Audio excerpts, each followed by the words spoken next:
이재명 대표의 위증교사 결심 공판이 9월 30일 열릴 예정인데요.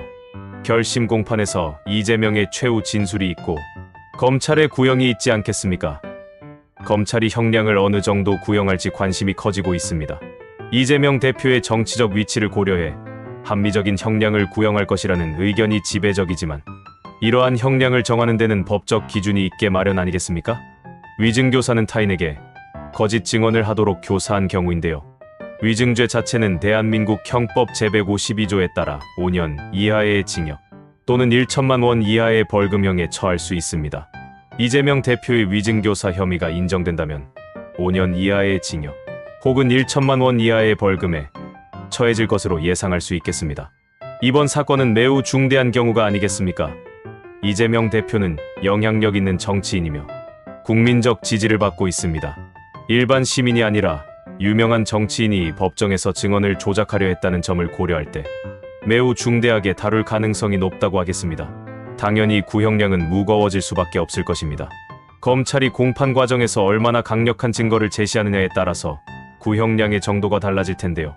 검찰이 명백한 위증교사의 증거를 확보해서 효과적으로 입증했다면 엄격한 처벌을 요구할 가능성이 크지 않겠습니까? 이 위증이 어떤 영향을 미쳤는지가 또한 매우 중요한 요소로 작용한다고 하겠습니다. 진실을 규명하는데 위증이 큰 해를 끼쳤다면 구형량이 무거울 것입니다. 이재명 대표의 태도 역시 형량을 정하는데 아주 중요한 요소로 작용할 것으로 보이는데요. 이 대표는 공판 과정에서 위증교사 혐의를 전혀 인정하지 않았고 반성의 태도 역시 전혀 보이지 않았습니다. 검찰과 이재명 대표 사이에 처음부터 끝까지 대립하는 모습을 보이지 않았습니까? 따라서 이러한 태도 때문에 검찰의 구형은 무거워질 수밖에 없을 것입니다. 이재명 대표는 정치적 입지가 매우 큰 인물인데요.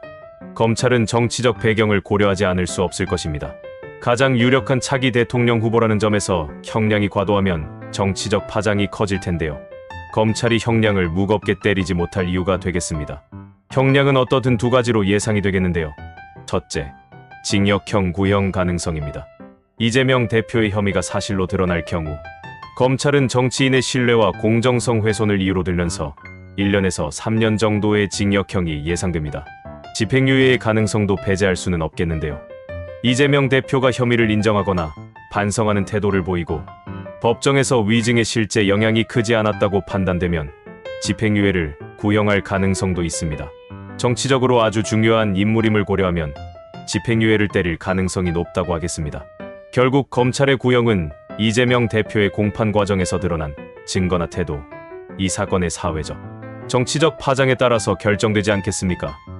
선고는 통상적으로 결심 공판 이후 한두 달 이내에 이뤄진다고 보면 이재명 대표의 위증교사 사건은 10월 하순이나 11월 중 1심 선고가 나올 전망입니다.